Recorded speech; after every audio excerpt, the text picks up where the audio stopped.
4.5 hours later, I'm alive. I'm totally fine, and I'm sorry. Everyone wants an answer to this evil.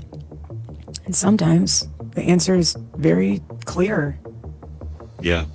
The truth is very clear.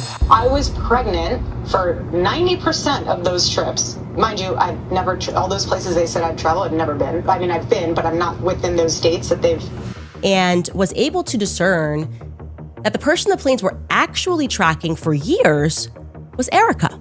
Not Charlie, but Erika was the one being tracked by these planes. And indeed, it turns out that she was correct. What was supposed to be a private, peacemaking conversation has now exploded into an all-out power struggle. After Candace Owens finally met with Erika Kirk behind closed doors, fans thought the drama was over. But that's not what happened. Within days, Erika went live, accusing Candace of secretly plotting a takeover of Turning Point USA. And this time, she says she has the receipts to prove it. Candace, on the other hand, isn't denying the tension. She's openly questioning Erika's leadership, suggesting she only runs TPUSA because of who she married. Now both women are speaking out, lines are being drawn, and supporters are picking sides. And she is making a huge amount of money on it. She is building her business off of these lies. What do you want to say to her and the other people that are putting these lies out into the world right now?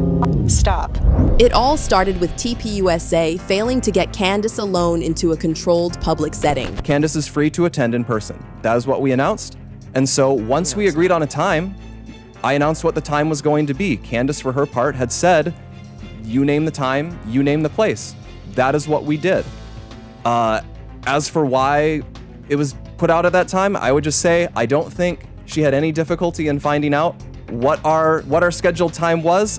It seems everyone found it out quite quickly. Candace refused, and that's when Erika decided to step into the ring. She made this tweet, inviting Candace for a private discussion. Candace Owens and I are meeting for a private, in-person discussion on Monday, December 15th. Candace and I have agreed that public discussions, live streams, and tweets are on hold until after this meeting. I look forward to a productive conversation. Thank you. No audience, no tweets, just the two of them behind closed doors. Some fans thought that this was what Candace was aiming for all along, but the meeting felt like a red flag. Still, Candace happily accepted the invitation. And guess what? The two women ended up meeting after all. 4.5 hours, no witnesses, no recordings. Candace tweeted about it on X, saying that they actually had a productive conversation immediately after. She even posted a video on her IG, assuring fans of her safety.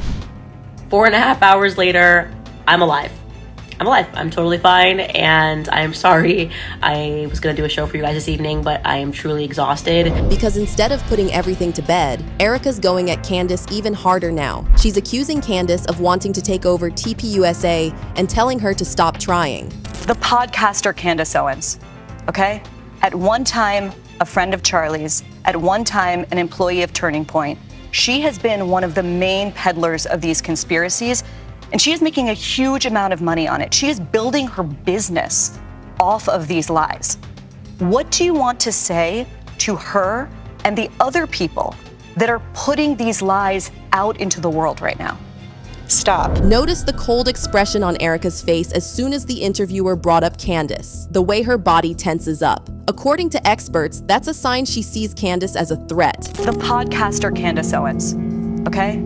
At one time, a friend of Charlie's, at one time, an employee of Turning Point. She has been one of the main peddlers of these conspiracies. And she didn't stop there. She also shut down Candace's claims point by point, like the explosive allegations about the Egyptian planes. She discovered that between 2022 and September of 2025, both of those aircrafts, SU-BTT, the yellow plane, and SU-BND, the blue plane, showed 68 overlaps with Erika's documented locations, okay? I was pregnant for 90% of those trips. Mind you, I've never, all those places they said I'd travel, I've never been. I mean, I've been, but I'm not within those states that they've.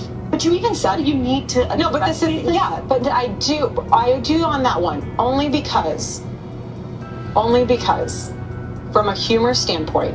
On the flip side, Candace isn't backing down either. She's reframing the conversation, claiming that Erika is not fit to lead TPUSA in the first place. In her eyes, Erika only got the job because she's Charlie's wife, but that doesn't make her qualified to run the organization. They would have never accepted the public and the people that are investing money. They would have never accepted, well, he's gone, but here's his wife.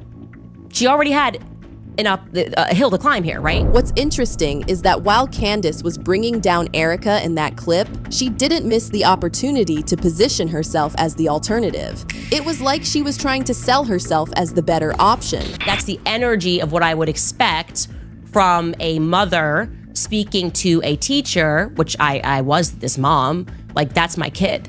Okay. On top of everything, Candace responded to Erika's comments about the Egyptian planes as well. Here's what she had to say about it. You really think I am going to be on an Egyptian plane when I am wanting to be with my In-N-Out burger and my chocolate milkshake? Erika Kirk completely dodging the question by confronting a claim that we never made. Literally no one accused Erika or Charlie of flying on Egyptian planes, and no, you were not pregnant for the last 4 years. In another tweet, she also called out Erika for not involving the FBI to get to the bottom of the case. What's more, while criticizing Erika, Candace highlighted her own experience. She reminded everyone that she's actually worked for TPUSA in the past. Charlie hired her back in 2017 as a communications director. She spoke at many TPUSA events like America Fest that she helped shape the organization's messaging. She didn't say she wanted the job. She made it obvious she believed it should have been hers. Candace left in 2019 only to return for the Blexit Foundation interrogation, a nonprofit organization she owns, in March 2023. In her mind, the path back to leadership was already built, but Erika was the only obstacle. And that's when the counterattack landed. Claims that Candace scammed Blexit surfaced on the internet. Both my husband and I volunteered and worked for Candace Owens' nonprofit organization Blexit in 2020, 2021, and 2022. The last 3 years that she was president of that organization, they were $1 million in the hole every single year. And there was only one person to blame for that debt, Candace. Turns out she was dipping into the organization's funds to support her luxury lifestyle. In 2022, she paid herself $250,000 that year and claimed on the tax forms that she was working an average of 30 hours a week for Blexit. This is while she was doing her Daily Wire show every week. And I want you to go and look at her platform during 2022. Was she even ever mentioning Blexit during that time? Because she's basically abandoned that mission. Yet she claims she was working 30 hours a week for Blexit. And honestly, the numbers are crazy. That year, Blexit spent $800,000 on social media fundraising. And then she also spent another $380,000 on security. These are donor funds. With allegations like that going around, there's obviously no way Candace could ever become the CEO of Turning Point USA. And that's why many fans believe that she may have been compromised after the meeting with Erika Kirk. I don't know about you guys, but something looks off with Candace after that meeting. And honestly, I really don't know what to think anymore. After that almost 5-hour meeting, her reaction, then her and Erika tweeting similar things later, something just feels off to me. One person wrote they either bribed, threatened her, or this beef was manufactured. She knows she'll get so many viewers tomorrow. Meanwhile, another person wrote, so this means she will be back working for TPUSA. It is all some type of money grab. So did Candace already lose the battle for the throne? Did Erika manage to play the right cards and silence Candace for good? As of now, there's nothing anyone can say for sure. But one thing is for certain. The war between Erika and Candace is far from over. Erika may have bought her silence for now, but knowing Candace, she will strike back. The only question is, when?